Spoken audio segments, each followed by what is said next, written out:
Voilà. C'est bon? Bonjour à toutes et à tous. Nous allons donc débuter cette journée consacrée à la transformation numérique des métiers de service. Et je vais tout de suite passer la parole à Bertrand Souquet, qui est délégué national MGEN et qui donc nous accueille. Donc je lui laisse la parole. Merci beaucoup. Bonjour à toutes et bonjour à tous. Bienvenue à la MGEN que vous connaissez. Merci d'avoir choisi la MGEN pour tenir votre colloque sur la transformation numérique dans les métiers de service. Bien évidemment, les technologies du numérique, vous n'êtes pas sans le savoir, ont profondément modifié à la fois les processus organisationnels et les modalités de communication au sein des entreprises et les modalités de communication internes mais aussi externes. Et qu'il s'agisse des institutions publiques, des entreprises comme la MGEN, des entreprises de l'ESS, des associations, tous les secteurs de la société sont touchés par ces mutations. Dans cet environnement, les mutuelles et la MGEN sont confrontés à de profondes mutations du secteur de la protection sociale. Et c'est dans un contexte que nous agissons, un contexte de concurrence exacerbée, de diversification des offres, de nouvelles attentes de nos adhérents et aussi d'un renforcement réglementaire. Les transformations du numérique permettront ou grâce à elles, verront émerger des métiers profondément transformés par l'automatisation, quand d'autres disparaîtront et laisseront la place à de nouveaux métiers. Et dans cet environnement et dans ce contexte, bien évidemment, la question des compétences nouvelles voit le jour, qu'il s'agisse de compétences analytiques, résolution de problèmes, diagnostic des situations de nos adhérents, compétences relationnelles, en contrepoint de l'automatisation des tâches, le contact avec l'adhérent est renforcé et sera de plus en plus renforcé, et des compétences numériques, puisqu'il faudra bien évidemment gérer le parcours de l'adhérent dans un environnement de plus en plus numérisé. Nous voyons donc que la gestion prévisionnelle des emplois et des compétences prend tout son sens, car il faudra définir des compétences cibles pour les nouveaux métiers, mettre en évidence des socles de compétences transverses pour l'ensemble des métiers. Il faudra bien évidemment penser et repenser notre formation. Il faudra aussi pour les managers accompagner ces changements, accompagner cette transformation. Et bien évidemment, la MGEN, comme toutes les entreprises du secteur, est engagée dans un plan de transformation sur l'ensemble de ces métiers. Des métiers qui sont divers au sein du groupe MGEN, puisqu'ils touchent à la fois l'assurance santé, mais aussi tout ce qui relève de la santé et du médico-social, puisque la MGEN comprend 10 000 salariés, dont la moitié exerce sur ce qu'on appelle le livre 2, le domaine, le champ de l'assurance, et pour l'autre moitié, c'est le livre 3, c'est-à-dire que nous avons des salariés qui agissent partout sur le territoire dans des établissements, des centres de santé. Par exemple, pas loin d'ici, rue Vaugirard, nous avons un centre de santé dans lequel une centaine de salariés exercent des professions à la fois médicales, bien évidemment, des professions administratives. Et dans cet ensemble, nous devons repenser l'évolution de la mutuelle. Nous devons repenser l'évolution de la mutuelle pour répondre à l'attente et aux attentes de nos 4 millions de personnes protégées. Et donc la formation, pour nous, et l'accompagnement au changement sera crucial, car elle permettra une meilleure adéquation entre le marché de l'emploi et les transformations à venir. Nous avons déjà bien évidemment travaillé, nous avons déjà bien évidemment anticipé, nous avons engagé des formations internes. Et pour nous, la formation en lien avec les universités, notamment la validation des acquis de l'expérience, mais aussi la formation des managers, l'accompagnement au changement est engagé. Et dans ce contexte, nous sommes aussi à la fois intéressés, nous suivons les travaux que vous menez, parce que nous pensons qu'il est nécessaire d'avoir des salariés qui ont bénéficié d'une formation initiale de qualité, ou en tous les cas qui répondent aussi à nos enjeux. Nous pensons aussi que le contexte de la transition numérique interroge et réinterroge la formation initiale, mais plus largement l'orientation, mais aussi l'accompagnement des acteurs sur les territoires, c'est-à-dire l'accompagnement à la fois de nos usagers, de nos adhérents, mais aussi l'accompagnement des personnels que nous couvrons. Parce que nous savons que rien ne se fera sans les territoires et rien ne se fera en proximité des territoires et de celles et ceux qui doivent bénéficier de formation. Et que nous savons que l'enjeu est l'enjeu de la proximité, avec celles et ceux qui exercent les métiers de l'enseignement, proximité avec celles et ceux qui sont les élèves d'aujourd'hui, qui seront les citoyens de demain, les employés de demain, mais aussi proximité avec les parents, les familles, proximité avec les collectivités. Au-delà des diplômes, il y a bien évidemment l'orientation et l'accompagnement de l'ensemble des acteurs.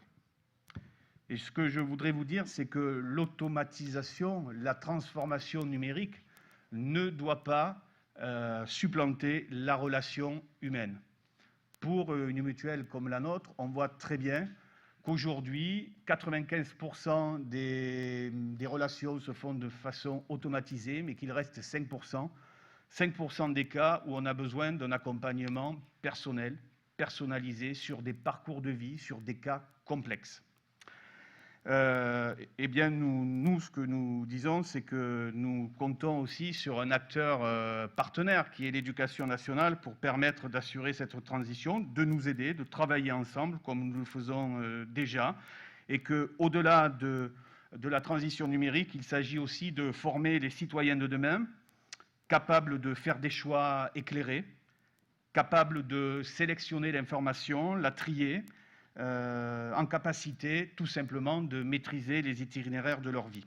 Et c'est donc pour nous, pour la MGN, une chose importante que de vous recevoir, parce que nous savons que rien ne sera possible sans l'Éducation nationale, rien ne sera possible sans les acteurs qui, au quotidien, accompagnent les élèves et les familles, rien ne sera possible sans celles et ceux qui aident à bâtir la société de demain et à former les citoyens de demain. C'est donc avec un grand plaisir que nous vous accueillons au sein de la MGN et nous vous souhaitons d'excellents travaux. Merci beaucoup.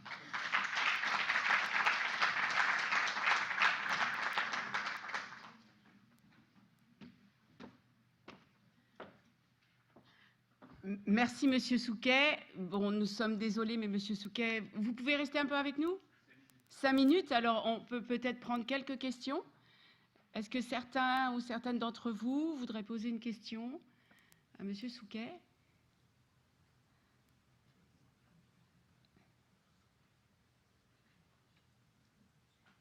Non, ça viendra plus tard. Bon, merci en tout cas.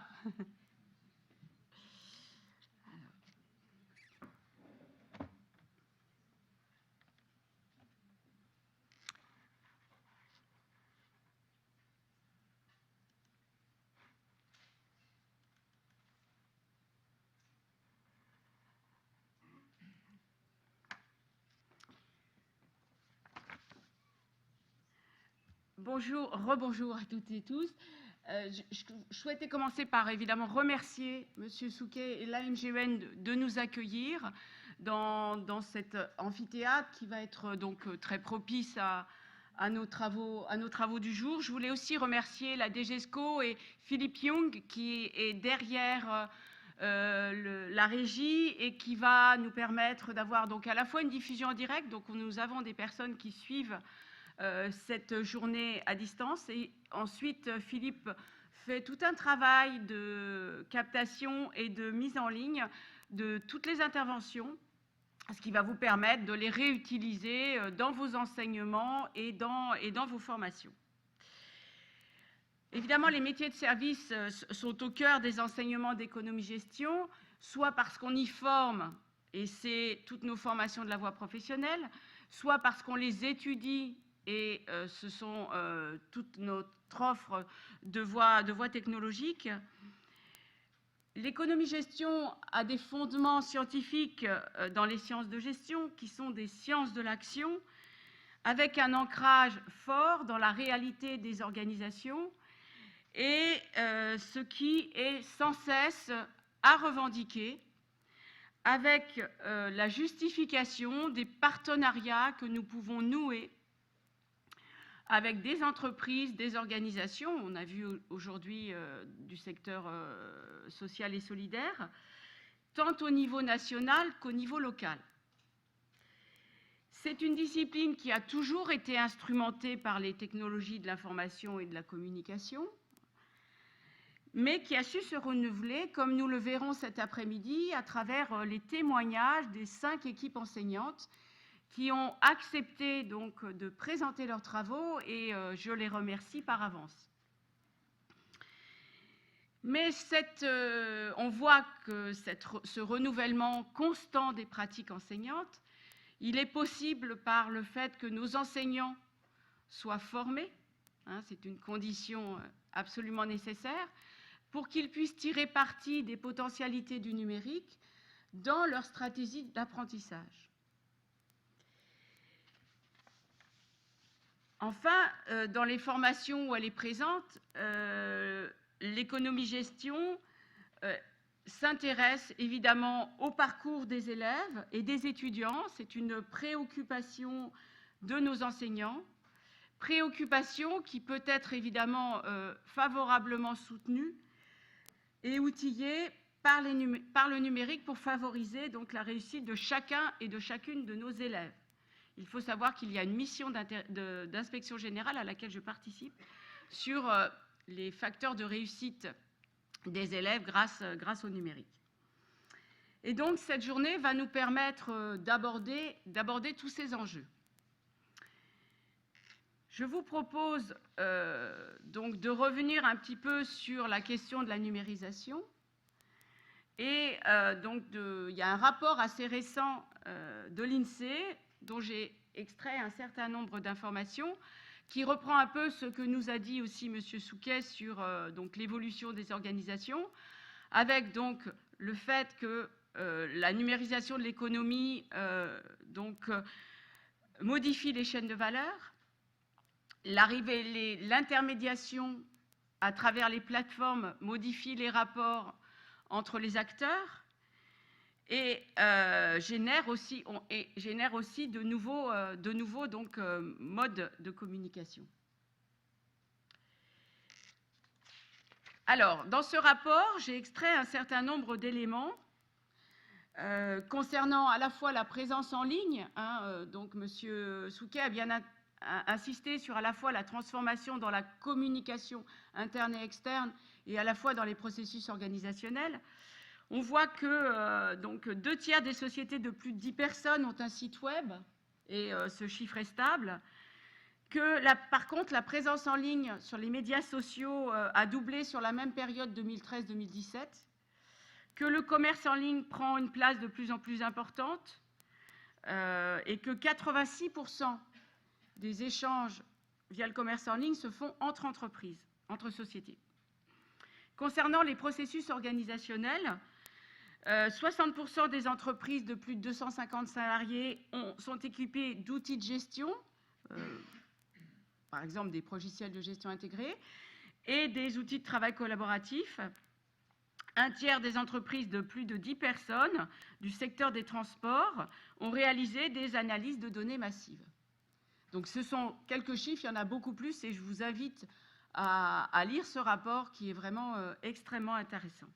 Alors, un dernier extrait sur la question des compétences numériques, puisque c'est notre sujet. On voit que il y a eu un travail qui a été fait de mesure des capacités dans 4 domaines, qui sont des domaines fixés par Eurostat. On voit qu'effectivement, selon la tranche d'âge, on estime qu'il y a des capacités plus que basiques acquises par plus de 45% des jeunes. Donc, c'est à nous, enseignants et corps d'inspection, de tirer profit de cette appétence et des compétences, des capacités déjà acquises par nos jeunes pour évidemment soit les professionnaliser, soit les préparer à la poursuite d'études. Concernant le numérique en économie-gestion, on peut finalement le classer en 3 grandes familles. Une première famille qui est autour du champ académique des sciences de gestion qui s'appelle les systèmes d'information. Donc ce champ académique sert à comprendre la transformation numérique des organisations à travers les caractéristiques du patrimoine informationnel et l'étude du circuit de l'information, de la responsabilité des acteurs dans ce circuit de l'information et les technologies associées. Un deuxième domaine, c'est le numérique pour convoquer les organisations dans la classe, avec cette particularité que nous avons en économie-gestion de didactisation d'outils professionnels, à la fois dans la voie professionnelle et dans la voie technologique, pour immerger les élèves dans les organisations, pour les aider à résoudre des problèmes de gestion, à prendre des décisions de gestion, à communiquer avec des partenaires d'une organisation. Et donc, on a parlé de la question de la formation des enseignants, et donc je vous annonce que nous allons publier ce mois-ci un parcours magistère qui s'appelle « Système d'information et études numériques », que nous avons conçu plus spécialement pour les professeurs qui enseignent en BTS Gestion de la PME et BTS Support à l'action managériale, mais qui pourrait servir plus largement les enseignants qui s'intéressent et qui enseignent des éléments liés au système d'information et à la manipulation des outils numériques.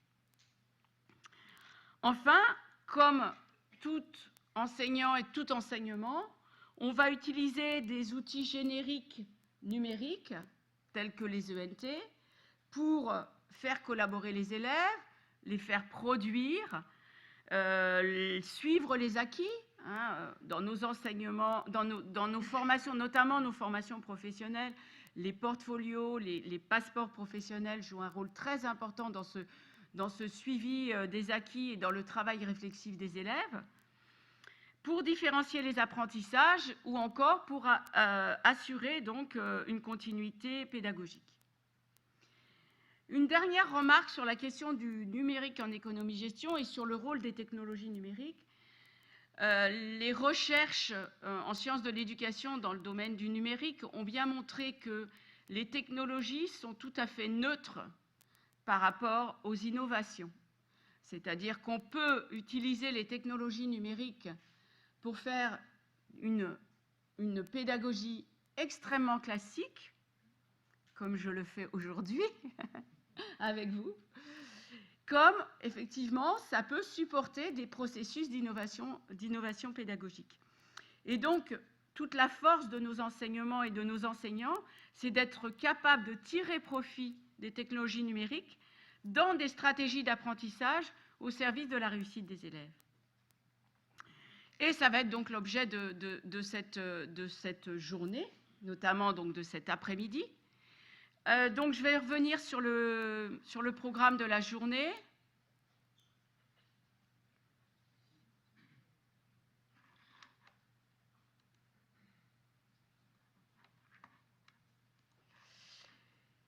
Bien, donc ce matin donc on va avoir donc le témoignage de 3 acteurs du monde économique, donc Cyril Bourgois, qui est directeur de la stratégie de la transformation digitale et de l'innovation dans le groupe Canizino, monsieur Carlos Mateus, qui est directeur commercial des solutions cloud chez Microsoft, et enfin donc monsieur Nicolas Tissot, qui est directeur des systèmes d'information à Intermutuelle Assistance.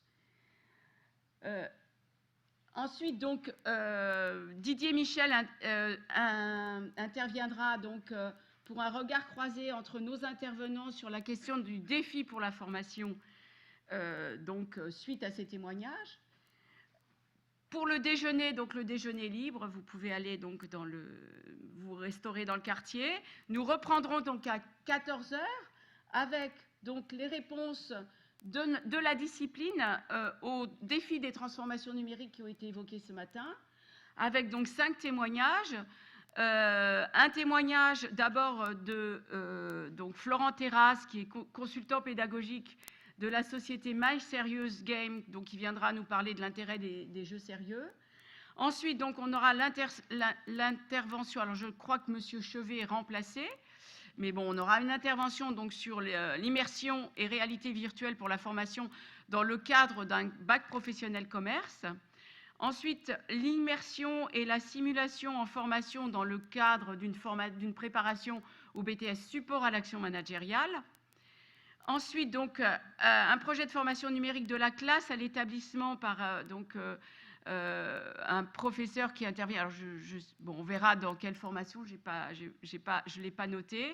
Ensuite, la question donc, de la classe active avec le numérique, un exemple donc, en terminale STMG. Et enfin, donc, le digital comme source de réorganisation pédagogique de la classe, un exemple donc, en section de technicien supérieur, négociation et digitalisation de la relation client. Et nous terminerons donc par une conclusion sur donc, métier de demain, formation de demain, élèves de demain, quelle perspective pour l'économie-gestion. Voilà, et bien écoutez, je vous souhaite un bon séminaire et je vais laisser la parole à mon collègue Didier Michel. Ah bon? Oui, oui. Je ne sais pas si tu veux...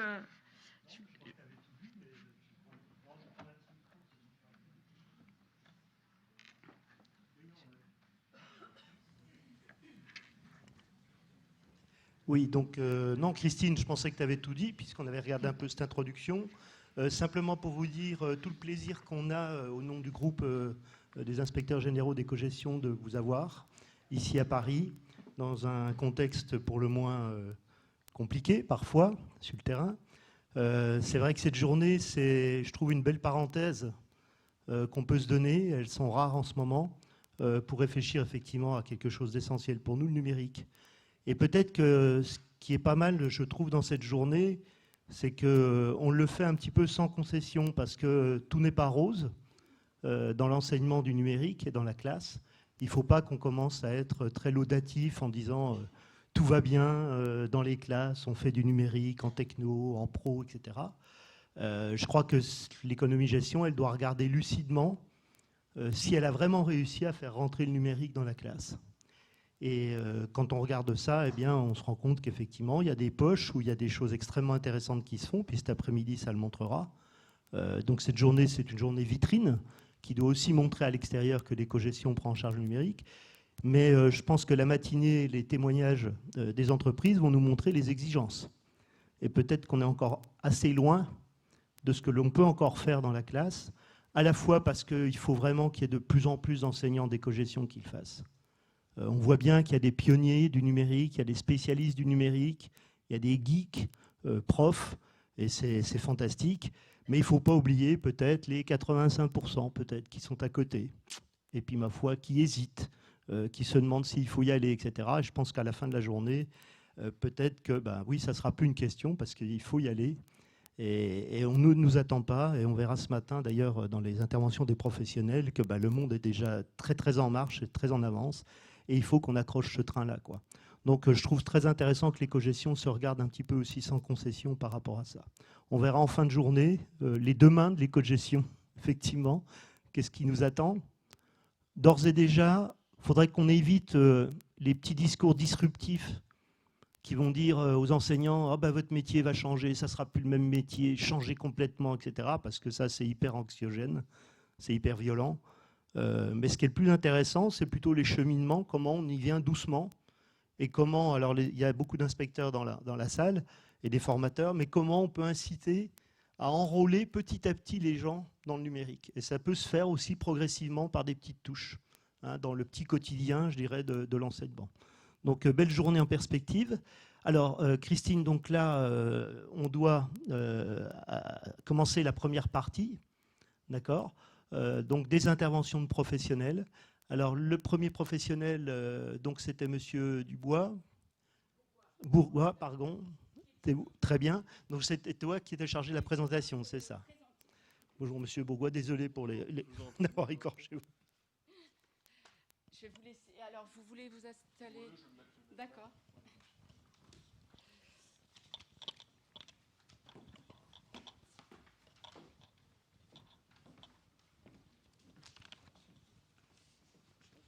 Je retrouve les notes.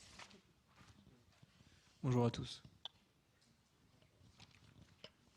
Je ne retrouve pas mes notes que j'avais prises sur vous. Si vous voulez, je peux m'introduire moi-même. Hein. Voilà. Je me connais à peu près. Bon, bah écoutez, je vous laisse vous présenter alors. Très bien. Donc Cyril Bourgois, moi, je suis le directeur de la stratégie de la transformation digitale et de l'innovation du groupe Casino. Ça fait maintenant 6 ans que je travaille chez Casino. Et avant de débarquer chez j'étais travaillé à Bercy dans un service pardon. S'interrompt un peu. Où j'ai effectué le début de ma carrière pendant à peu près 5 ans. Donc, je suis un ancien haut fonctionnaire et j'ai découvert le monde de la grande distribution un peu par hasard il y a maintenant 6 ans. Et j'ai découvert le monde du digital là aussi par hasard, puisque j'ai été auparavant directeur des opérations du groupe. Et puis, symbole de cette transformation numérique, ce poste de directeur des opérations s'est révélé un poste qui m'a amené à traiter de plus en plus de sujets digitaux. Et on a décidé de créer un poste de transformation digitale. J'ai pas préparé de slide parce que je privilégiais une intervention la plus interactive possible. Donc n'hésitez pas à m'interrompre et à me poser des questions quand vous en avez. Ça sera plus simple qu'un Q&A à la fin de l'intervention. Le secteur de la grande distribution est probablement un des secteurs, avec le secteur bancaire, qui est le plus touché, si je puis dire, par la transformation numérique. Pour une raison assez simple, c'est qu'on a des contacts quasiment quotidiens avec nos clients, qui sont les premiers utilisateurs des nouveaux outils digitaux et dont les exigences se sont beaucoup renforcées ces dernières années. Et si on essaye de le dater et de jeter un petit regard rétrospectif sur la façon dont ça s'est passé, l'élément déclencheur, ça a probablement été l'arrivée d'Internet et du e-commerce. Pourquoi ? Parce que l'expérience d'achat sur Internet est très très différente de l'expérience d'achat dans un magasin habituel. En fait, on a pendant des années fait nos courses en acceptant un certain nombre de ce qu'on appelle dans notre métier les irritants, ce que les Anglais appellent les pain points, c'est-à-dire l'attente en caisse, le fait que le nombre de produits ne soit pas infini, qu'il faille prendre sa voiture ou marcher pour aller faire ses courses dans un magasin. Ça nous paraissait tout à fait normal, et pour certains d'entre nous, ça nous paraît encore normal, mais Internet a quand même bien changé la donne, puisqu'on peut maintenant, en quelques clics, faire ses courses sans avoir à attendre quand on fait sans avoir de queue à faire. Pour peu qu'on ait enregistré sa carte bancaire sur un site,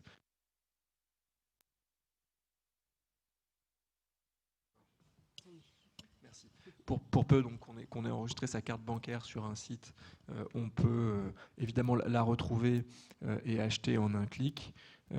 C'est ce qui d'ailleurs a fait la force d'Amazon avec son célèbre One Click Buy, qui permet à un client d'acheter soumis à une espèce d'impulsion. Et donc le fait que ces différents freins à l'achat aient été, si je puis dire, qu'on y ait trouvé une solution via le e-commerce, a obligé les magasins physiques à repenser l'expérience d'achat, puisque les clients sont devenus plus exigeants. Au fond, le consommateur, pendant une grosse trentaine d'années, qui va, les 30 glorieuses et au-delà, a accepté une expérience d'achat qui n'était pas parfaite, et aujourd'hui, c'est plus le cas. Ça se traduit très concrètement par l'essoufflement d'un modèle qui était le modèle des hypermarchés, donc des magasins gigantesques qui ont pu faire jusqu'à 20-25 000 mètres carrés. paraît gigantesque. Enfin, il faut plusieurs minutes pour faire le tour du magasin.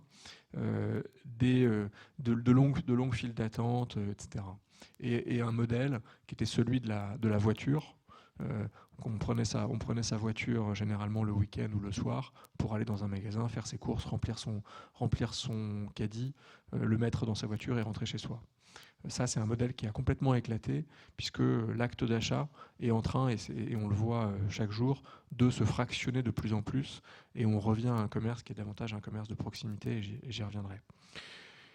Au fond, donc ça, on date du début des années 2000, et chez Casino, on en a été un observateur avancé, puisqu'on a très tôt pris une participation dans un groupe de e-commerce qui à l'époque était minuscule et qui maintenant est beaucoup plus gros, qui s'appelle Cdiscount. Cdiscount, quand le groupe Casino a pris une participation majoritaire dans l'entreprise, son chiffre d'affaires était d'environ 1 million de francs. On était encore en francs à l'époque, c'était en 99. C'est un groupe qui vendait des CD, enfin comme son nom l'indique, qui vendait des CD sur Internet. Aujourd'hui, Cdiscount, donc 20 ans après, c'est un groupe qui réalise 3 milliards, un peu plus de 3 milliards et demi, pas loin de 4 milliards de ce qu'on appelle volume d'affaires. Donc, le volume d'affaires, c'est à la fois les ventes qui sont réalisées en propre et les ventes qui sont réalisées par des commerçants via ce qu'on appelle les marketplaces. Et donc, les gros sites de e-commerce comme Amazon ou Cdiscount sont en fait en train de devenir des places de marché qui mettent à disposition une infrastructure pour des vendeurs qui ne sont pas nécessairement, qu'on ne connaît pas nécessairement, etc., et qui apportent leurs produits. Et ça, c'est une révolution parce que ça permet de proposer une offre extrêmement large. Aujourd'hui, sur Amazon ou sur Cdiscount, ce sont des centaines de millions de produits qui sont proposés. Donc on a pu résoudre un problème qui était que les hypermarchés résolvaient improprement, c'est l'infinité de l'offre. L'infinité, quasi-infinité de l'offre. Donc, comme je disais, on avait une espèce de poste d'observateur avancé de cette transformation. Et ce dont on s'est aperçu, c'est que progressivement, le e-commerce s'est imposé ou a commencé à fortement concurrencer la vente de produits, ce qu'on appelle non alimentaires. Qui étaient jusque-là vendus principalement par des grandes surfaces spécialisées, comme Fnac Darty, Conforama, Ikea, etc. Et accessoirement par les hypermarchés, à cette époque où on essayait de tout mettre sous un même toit. J'en discutais tout à l'heure avec quelqu'un, mais des produits automobiles, des produits de bricolage, un peu de bouquins et de DVD, des produits de décoration, etc. Et donc c'était cette idée qu'on pouvait tout vendre sous un seul et même toit dans l'hypermarché parce que c'était pratique et ça répondait à un besoin du consommateur. Et donc, comme on a vu progressivement s'éroder les ventes, on a commencé à se poser la question, d'une part, de la pertinence de continuer à vendre ces produits dans des hypermarchés et dans des supermarchés, et d'autre part, de la qualité de l'expérience client qu'on pouvait proposer par rapport à celle qui était offerte par les acteurs du e-commerce. Généralement, on appelle des pure players, donc des purs e-commerçants qui n'avaient pas de magasin physique, qui n'avaient pas un réseau de magasins à exploiter. Et on a dressé une liste assez systématique des principaux freins à l'achat et des raisons qui expliquaient que le e-commerce prenne une position dominante. Voilà. Il y en a une qui est évidente, qui est la livraison à domicile.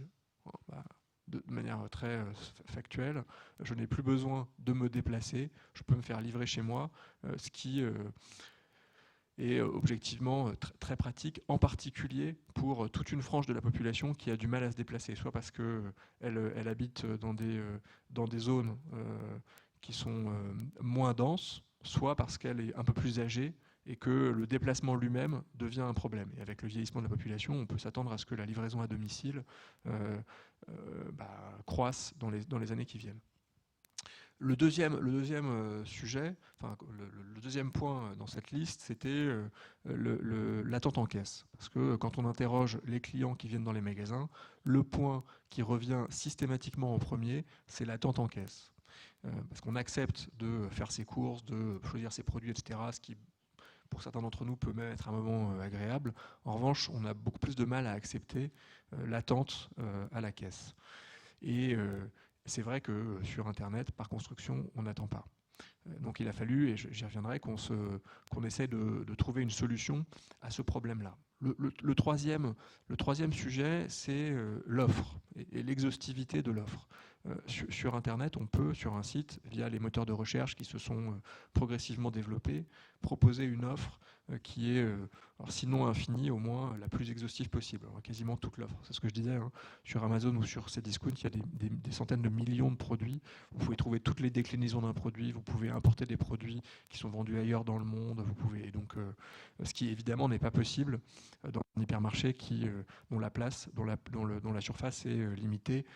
Quand bien même on voudrait en faire un hypermarché géant de 20 ou 25 000 m². Et la quatrième chose, et c'est important, Internet a apporté la capacité à comparer les prix. Quand on allait dans un magasin ou sur un marché, on ne pouvait pas comparer, à moins de faire un travail assez rébarbatif,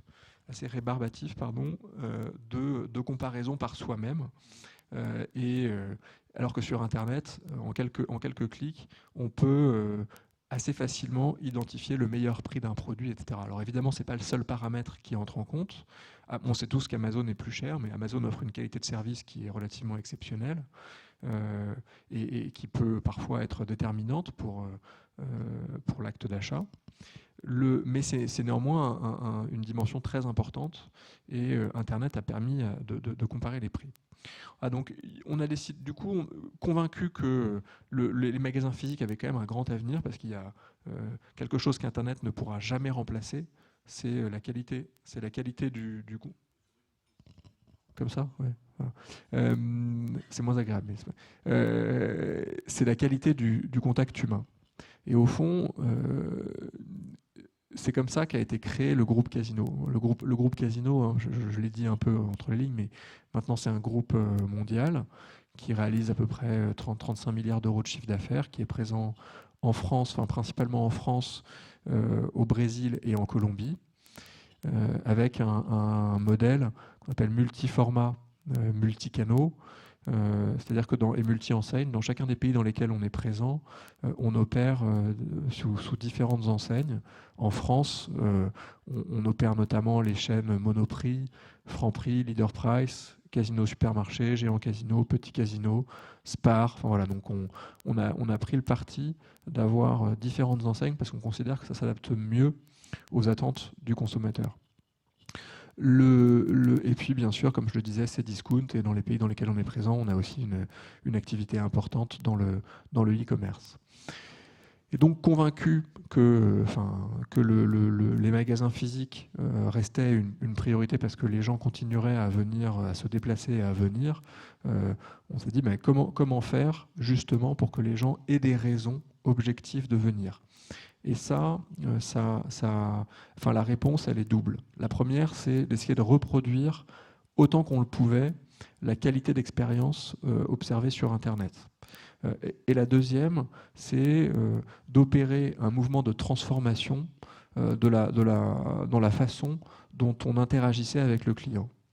Pour revenir à un modèle, alors c'est à ça qui est tout le paradoxe, à un modèle qui était le modèle de l'épicier, qui est le modèle qui a fait le succès de Casino, qui a été créé il y a plus de 120 ans maintenant, en 1898,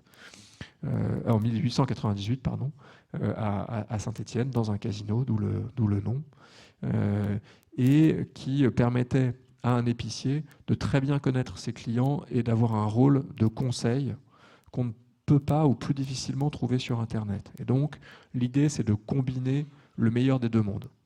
Et donc, on a lancé une série d'initiatives à partir du début des années 2010 pour tenter d'importer dans le monde physique le meilleur d'Internet et pour former progressivement notre population, nos salariés, nos employés, notamment ceux qui travaillent dans les magasins, à un rôle qui de plus en plus est un rôle de service. Évidemment, ça ne se fait pas, enfin, ça c'est la vision. La réalité est un peu différente. En France, par exemple, on compte 75 000 collaborateurs environ, et donc évidemment, changer enfin, l'éducation nationale en compte encore beaucoup plus, mais changer une organisation qui compte autant de collaborateurs, ça ne se fait pas en un claquement de doigts. Donc on a, et ça sera mon premier point, commencer à se dire, tiens, comment je fais pour importer dans mes magasins le meilleur d'Internet. Et pour ça, il y a différentes solutions qui existent de plus en plus et dont certains d'entre vous êtes probablement les témoins, voire les acteurs. On a, nous, sélectionné quelques projets un peu emblématiques. On a, en 2017, lancé un projet de Corner Cdiscount dans les magasins physiques. Donc là, c'est l'inversion du modèle. Hein. C'est le monde du e-commerce qui vient dans le monde physique. Et ces corners, on s'est dit,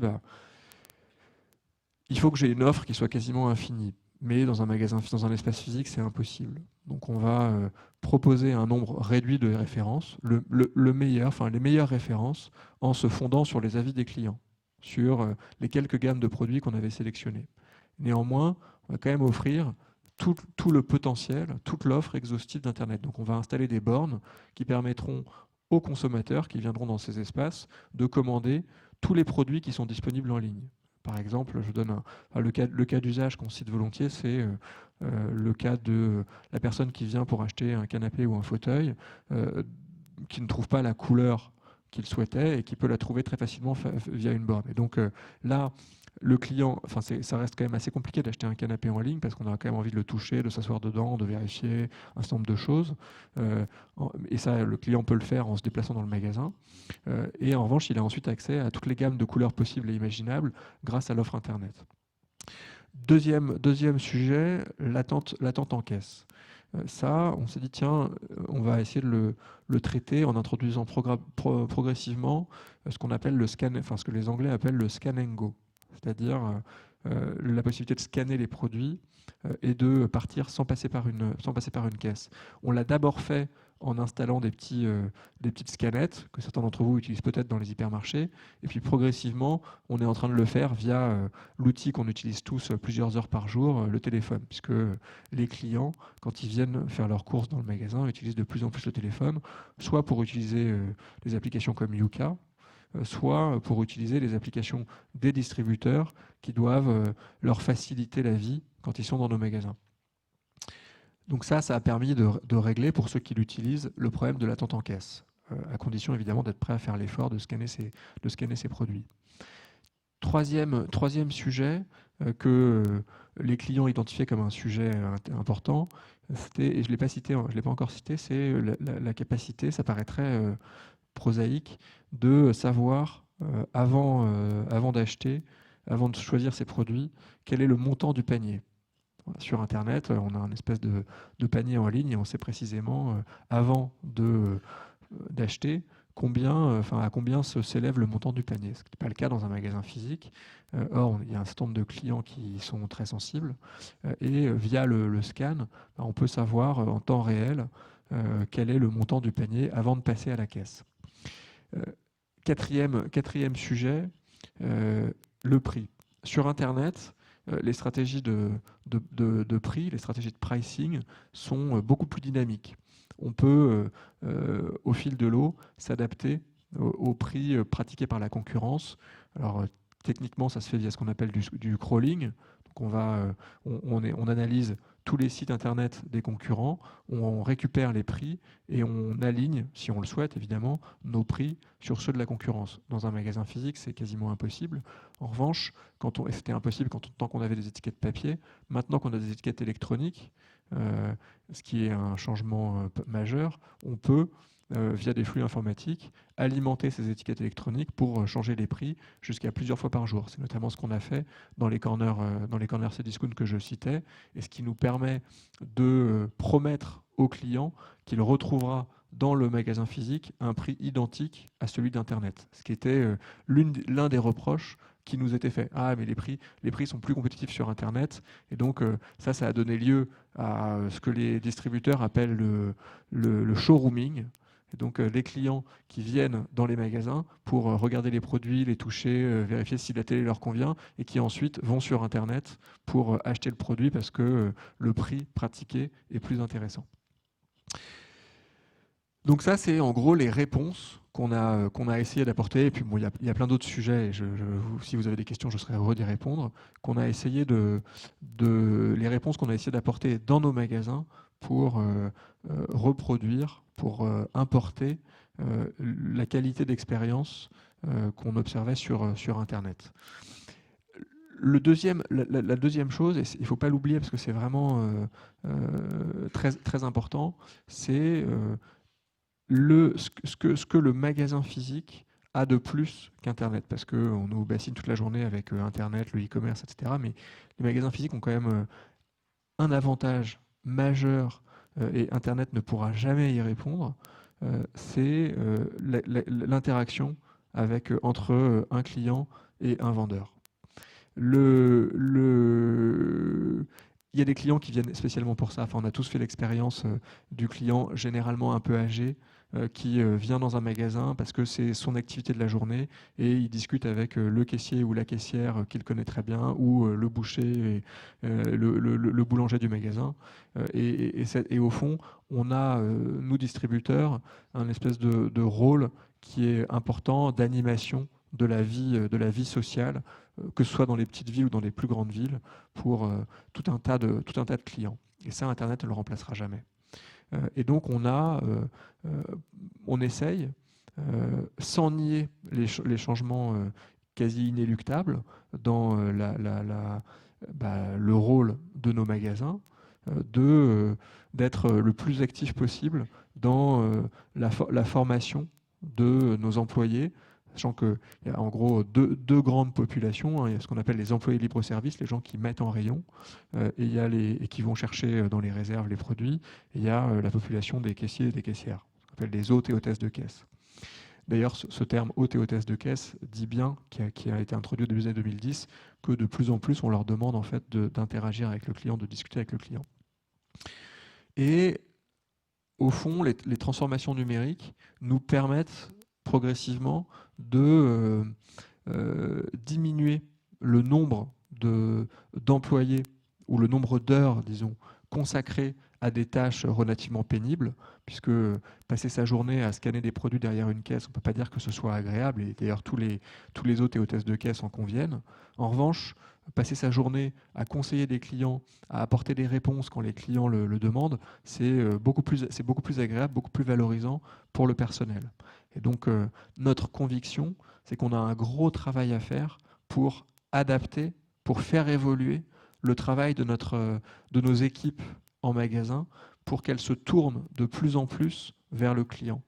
On passe d'un modèle qui était un modèle très industriel et impersonnel à un modèle où la relation avec le client n'était pas au cœur du modèle. Et d'ailleurs, c'est surtout vrai en France. Quand on va dans d'autres pays, et notamment aux États-Unis, le rôle du personnel est un peu différent de celui qu'on lui avait assigné en France.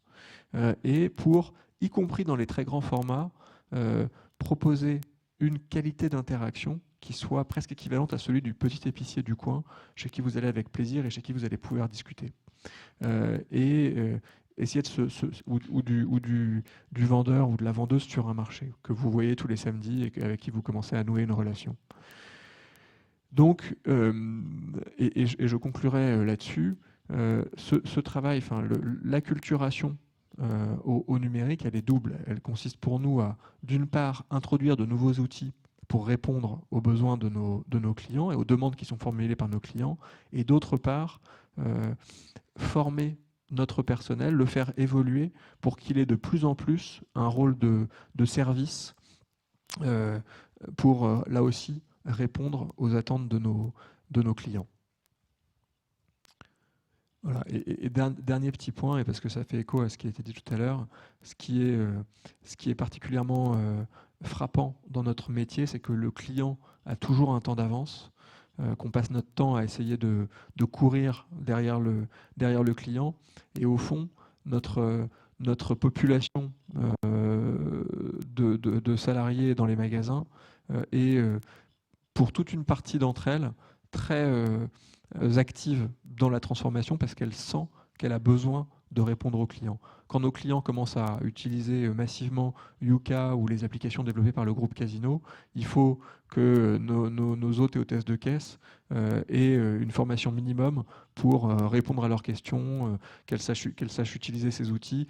Par exemple, de plus en plus, on paye en utilisant les cartes sans contact, et puis demain le paiement mobile qui est en train d'exploser. Il faut que notre population d'hôtes et hôtesses de caisse sache manier ces outils pour répondre aux demandes du client. Et bien souvent, le client a un temps d'avance.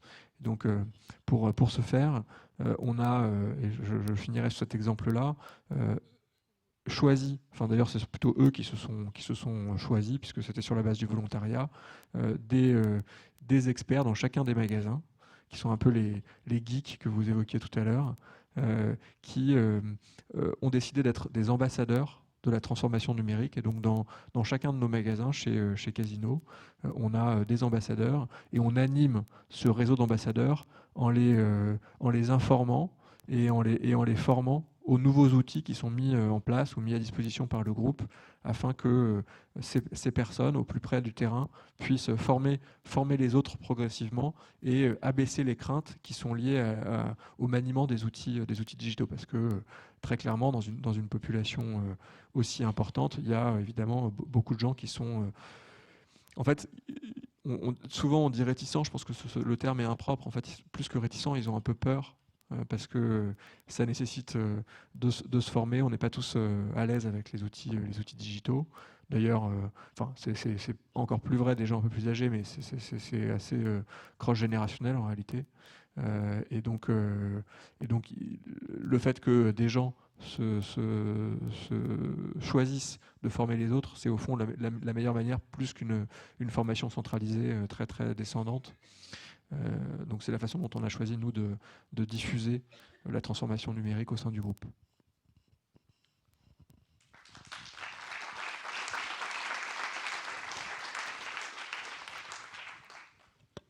Merci vraiment beaucoup de votre témoignage. Je pense qu'il va y avoir pas mal de questions.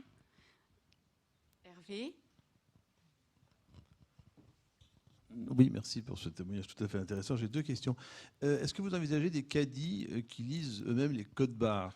C'est une des... ça nourrit des cas d'examen extrêmement... Et est-ce que la deuxième question, c'est que si on demande au client de scanner avec son portable, est-ce qu'il ne risque pas aussi de scanner pour des applications très déviantes, de comparatif des prix, etc. Enfin, est-ce qu'il n'y a pas un risque par rapport à ça ? Alors oui, il y a des solutions de caddie connectés. D'ailleurs, j'en ai vu une la semaine dernière, enfin un panier connecté en l'occurrence, avec différentes technologies envisageables. Une technologie qui demande aucun effort au client, qui est la reconnaissance visuelle, qui permet en fait, via des algorithmes de machine learning, d'apprendre les produits, et via une petite caméra qui est quasiment indécelable, on est capable de lire les produits qui sont ajoutés à un panier, de quelque taille que ce soit. Alors ça, c'est honnêtement, avant que ce soit déployé massivement, ça va prendre du temps, parce que en fait, ça nécessite énormément de temps d'apprentissage des algorithmes, et par ailleurs, on a du mal à le faire pour certains types de produits, notamment les produits à la pesée. Évidemment, vous commandez une entrecôte, ou un melon, qui n'a pas forcément un prix unitaire, c'est très compliqué à faire.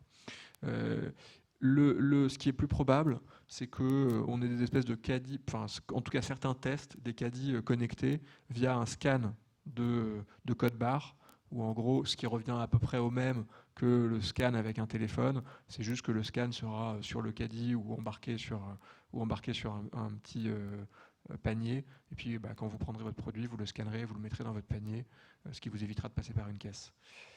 Voilà, mais en gros, de toute façon, ce qu'on sait, c'est que les technologies permettant aux clients de prendre type Amazon Go, de prendre des produits et de sortir du magasin sans avoir à passer par une caisse, vont nécessairement se développer.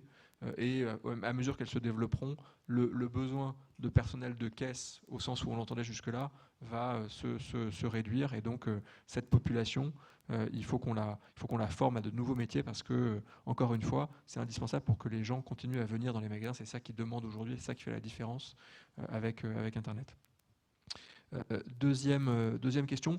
Non, en fait, on n'a pas tellement peur en réalité. C'est-à-dire qu'une enseigne a un positionnement prix qui est lié à énormément de facteurs, ou certains endogènes, certains exogènes.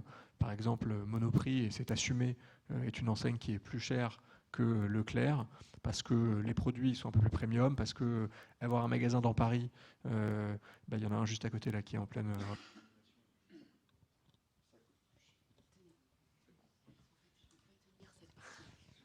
Je fais n'importe quoi. Avoir un magasin dans Paris, ça coûte évidemment plus cher qu'avoir un magasin en banlieue de Limoges, et j'adore Limoges. Et par ailleurs, le personnel parisien est plus volatile que le personnel dans certaines régions, de province, parce qu'il a beaucoup plus d'opportunités, le bassin d'emploi est plus dynamique, et donc ça justifie d'avoir des prix un peu plus élevés. Donc au fond, on n'a pas tellement peur de cette comparaison, à condition bien sûr que la différence de prix soit justifiée. Je citais tout à l'heure le cas d'Amazon. Les prix sont, et il y a plein de relevés qui le montrent, plus chers sur Amazon. Amazon est néanmoins le premier e-commerçant français parce que la qualité de service est telle que certains clients préfèrent payer un petit peu plus cher pour être sûr d'être livré le jour J avec un créneau de livraison qui correspond exactement à leurs besoins, etc. Donc la réponse, c'est plutôt la qualité du service, et donc il faut être sûr de proposer un service qui soit en adéquation avec le prix pratiqué. Merci. Moi, j'aurais une autre question. Vous avez beaucoup parlé de la transformation numérique qui impacte la stratégie commerciale. Est-ce que ça vous a obligé à repenser aussi toute la logistique en amont? Derrière, si on veut proposer des produits aux clients avec des gammes très très larges, ça suppose peut-être une adaptation de toute la logistique, du stockage, etc. Est-ce que ça a été aussi une préoccupation? Oui, évidemment. En fait, la chance qu'on a eue chez Casino par rapport à d'autres, c'est que, comme je le disais, on a pris une participation très tôt chez Cdiscount, et donc on a, par le biais de Cdiscount, une capacité logistique que d'autres n'ont pas. Cette capacité, cette capacité logistique, c'est la capacité à traiter des dizaines de millions de produits. Alors évidemment, il y a différentes classes de produits, si je puis dire. Il y a des produits, il y a des produits qu'on peut livrer le jour même ou à J+1, le lendemain. Et il y a des produits, notamment les produits de la marketplace, qui parfois sont importés ou stockés ailleurs et qui sont livrés après quelques jours. Néanmoins, ça nous a permis de comprendre quelles étaient les compétences logistiques à acquérir pour traiter un très très grand nombre de produits. Au fond, la logistique jusque-là était relativement simple. C'était une logistique de l'entrepôt, du fournisseur à l'entrepôt, de l'entrepôt au magasin, et ensuite le client s'occupait de la fin de chaîne, puisque c'est lui qui emportait les produits chez lui. Là, il y a une logistique du dernier kilomètre à maîtriser. Et quand on dit maîtriser, c'est moins une maîtrise technologique qu'une maîtrise économique et financière, parce que très vite, la livraison du dernier kilomètre peut être extrêmement coûteuse si elle est mal opérée. Et donc, il y a l'essentiel de la compétence, c'est comment optimiser mes tournées pour faire en sorte, mes créneaux horaires, la proposition de livraison que je fais à mon client, pour faire en sorte que le modèle soit économiquement viable. Et au fond, c'est ça l'enjeu principal auquel on est confronté. La livraison à domicile, ça a évidemment un coût que, dans la plupart des cas, le client n'est pas prêt à supporter. Donc il faut qu'on arrive à trouver une équation économique qui soit viable. Alors, il y a une partie de la réponse, c'est que on évite, via la livraison à domicile, en particulier si le produit part d'un entrepôt pour aller directement chez le client, on évite l'étape du magasin. En revanche, les flux d'un entrepôt vers un magasin sont des flux qui sont des flux de gros, enfin avec une masse de produits qui permet d'amortir le coût de la livraison. Un flux de l'entrepôt vers le client final, il est évidemment beaucoup plus coûteux, et donc il faut qu'on arrive à ce qu'on appelle massifier les livraisons en organisant des tournées. Et donc là, il y a un effet de taille, un effet de masse qui est critique. C'est la raison pour laquelle vous remarquerez que sur le marché du e-commerce, de plus en plus, il y a soit des très gros acteurs, soit personne. Parce que ceux qui survivent, ce sont les très gros acteurs qui justement réussissent à résoudre cette équation logistique.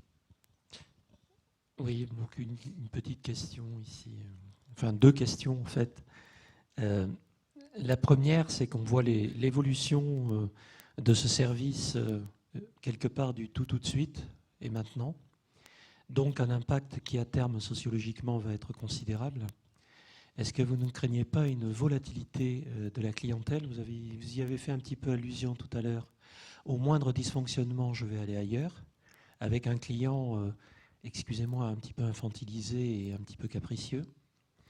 Et la deuxième question qui est connexe un petit peu à ce qui vient d'être dit sur l'optimisation de l'acheminement des flux logistiques, dans le cadre d'une logistique urbaine future qui est encore à construire.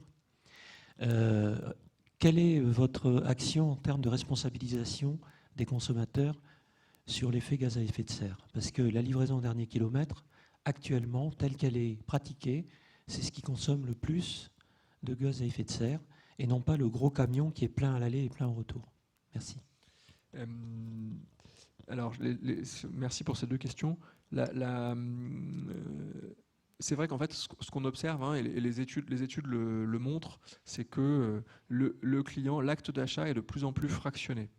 Donc, effectivement, le client est de plus en plus volatile et c'est vrai, en quelque sorte, infantilisé, puisque on essaye d'offrir, c'est ce que les Anglais, les Américains appellent le whatever, whenever, wherever.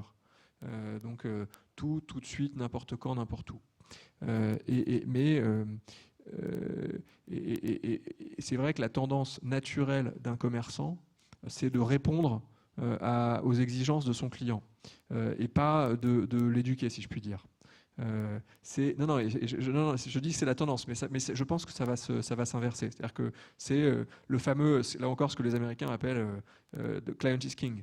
Et donc, le client veut quelque chose, on répond à la demande du client, on essaie de s'adapter le plus vite possible, etc. Et c'est comme ça qu'on a perçu notre métier. Au fond, dans les deux questions que vous posez, il y a une chose qui me paraît intéressante et puis qui sera probablement de plus en plus importante, c'est comment faire en sorte d'éduquer de plus en plus le client, et d'éduquer au bon sens du terme. Il ne s'agit pas d'être trop prescripteur non plus. Je pense qu'il y a des actions de responsabilité de ce qu'on appelle RSE relativement évidentes. J'en parlais avec quelqu'un qui travaille chez Air France récemment, puisque Air France essaie de communiquer de plus en plus sur la réduction de l'empreinte carbone. Je pense que dans les années qui viennent, on n'a pas encore de réponse évidente à ça, mais je pense que dans les années qui viennent, il y aura des actions de sensibilisation du client, voire des espèces de mécanismes de pénalité, de bonus-malus, selon que le client décide de se faire livrer chez lui, pas chez lui, etc. Et qu'à minima, on affichera l'impact carbone ou un autre indicateur au moment de la prise de commande, pour que le client ait conscience de son impact. Et à mon avis, si on observe bien les grandes tendances sociétales, le client le demandera assez vite. J'ai cité tout à l'heure l'exemple de Yuka. C'est quelque chose que la grande distribution n'avait pas nécessairement vu venir. Aujourd'hui, il y a un peu plus d'une dizaine de millions d'utilisateurs. On voit couramment des gens dans les magasins utiliser Yuka pour scanner les produits. C'est particulièrement vrai parmi la jeune génération. Et le client est devenu prescripteur. Et c'est lui qui a, via cette application, mais ça aurait pu être une autre, parce qu'elle n'a rien de magique, qui impose aux fournisseurs, aux industriels, de repenser la façon dont ils font les produits pour répondre à une attente du consommateur. Donc le consommateur, oui, est un peu infantilisé, mais je trouve qu'il est de plus en plus responsable, et en tout cas, il est de plus en plus soucieux dans sa consommation de l'impact. Et c'est particulièrement vrai quand on en discute chez la jeune génération. Et donc je pense que les distributeurs vont évidemment s'adapter et que le client sera de ce point de vue-là plus responsable qu'on ne peut le croire. De l'Académie de Limoges. Pardon, encore une fois, je n'ai rien.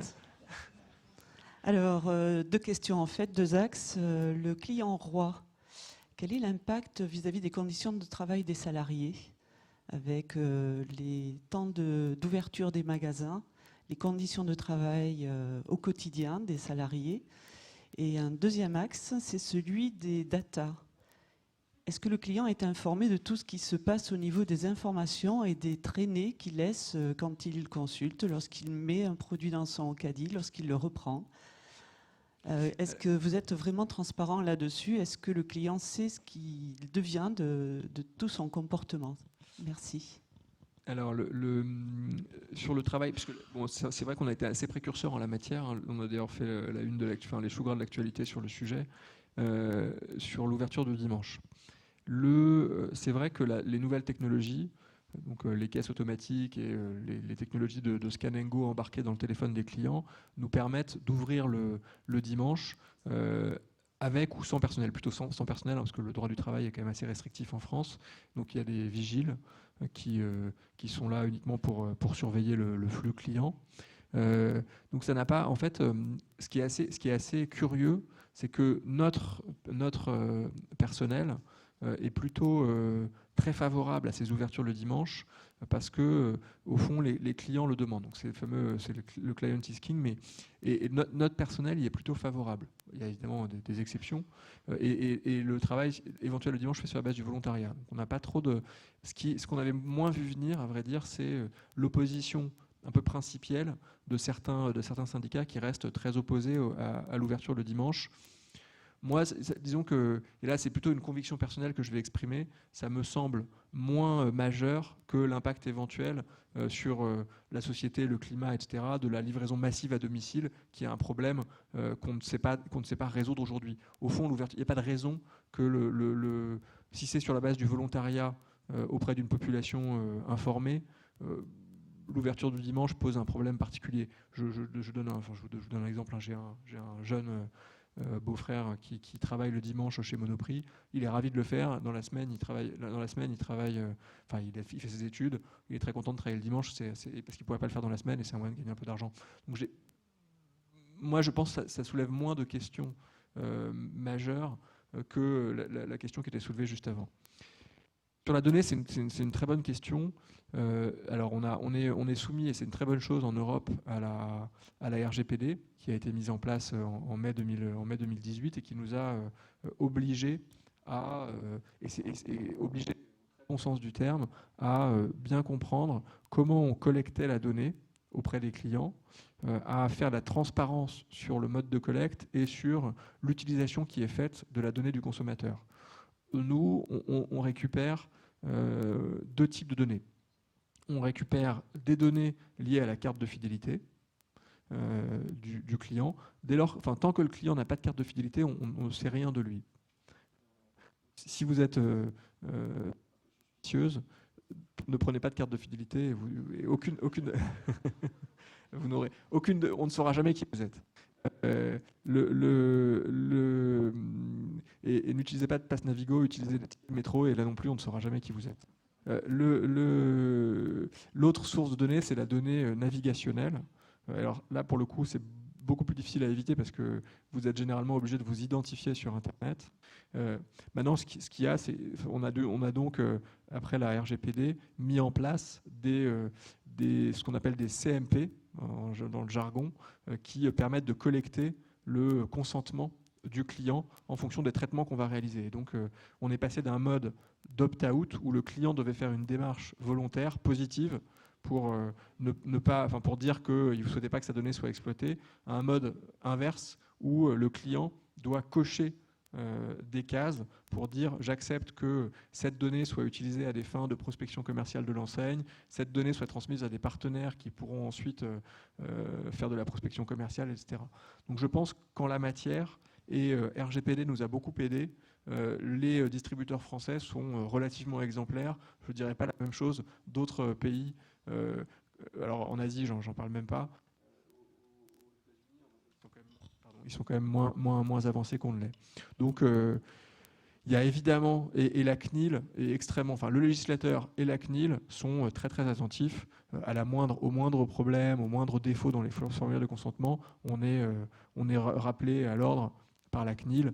Il se trouve que je suis en tête d'une entité qui s'appelle Relevancy chez Casino, qui est en charge de l'exploitation de la donnée, plutôt à des fins d'amélioration de la relation ou de la personnalisation de la relation avec le client. Et donc on y est évidemment très très attentif parce que les amendes en la matière sont juste disproportionnées. Enfin, l'amende, elle peut aller jusqu'à 4% du chiffre d'affaires d'une enseigne. Quand on fait 35 milliards d'euros de chiffre d'affaires, on est quand même assez attentif à ces sujets-là. Et par ailleurs, on veut que la relation avec le client reste une relation de confiance. Voilà. Cela dit, et ça c'est intéressant à avoir en tête, quand on pose la question à nos clients à la sortie des magasins, quand on leur demande est-ce que vous êtes d'accord, est-ce que vous seriez d'accord pour qu'on utilise votre donnée pour vous adresser de la promotion personnalisée, pour faire un certain nombre de choses, la grande majorité des clients, à peu près 98% des clients, nous disent bah oui bien sûr, au contraire, si ça me permet d'avoir des offres plus intéressantes, j'en suis d'accord. Merci Monsieur Bourgois. De toute façon, vous restez avec nous pour le temps de la table ronde en fin de matinée. Je vais laisser la parole à mon collègue. Bon, oui, merci beaucoup. Et puis, j'ai vraiment pensé à vous, comme je suis parisien, Franprix, et l'expérience de partage avec nos personnes âgées, parce qu'elles viennent bien sûr faire leurs courses quand nous on y va, toutes les heures de pointe. Et quand on les voit découvrir le digital sur les caisses automatiques, il y a des irritants quand même qui restent sur les files d'attente et autres qui sont très intéressants. Merci beaucoup encore. Alors, une autre intervention tout aussi passionnante, me semble-t-il, parce que on a eu l'occasion d'échanger un peu avant, donc de M. Carlos Mateus, qui est responsable commercial des solutions cloud chez Microsoft. Et ce qui me semble intéressant, mais on verra, c'est qu'il ne vient pas nous parler que de Microsoft, évidemment. C'est plutôt son expérience et sa position au sein de ce système commercial de cloud qui lui donne une espèce de vision en surplomb un peu des grandes transformations digitales de ses clients, des personnels qu'il rencontre, des organisations qu'il rencontre. Voilà. Donc Carlos, c'est à vous. Voilà. Et juste avant le séminaire, Carlos m'a dit est-ce qu'il y aura de l'Internet dans votre salle ? Et j'ai failli lui dire j'en sais rien, je ne suis pas sûr. Et tout d'un coup, il y a eu un vide. Je me dis mais attends, tu es sur un séminaire sur le numérique. Christine m'a rassuré. Elle dit oui, il y a bien de l'Internet. Ça aurait été assez paradoxal quand même qu'on puisse. On y va ?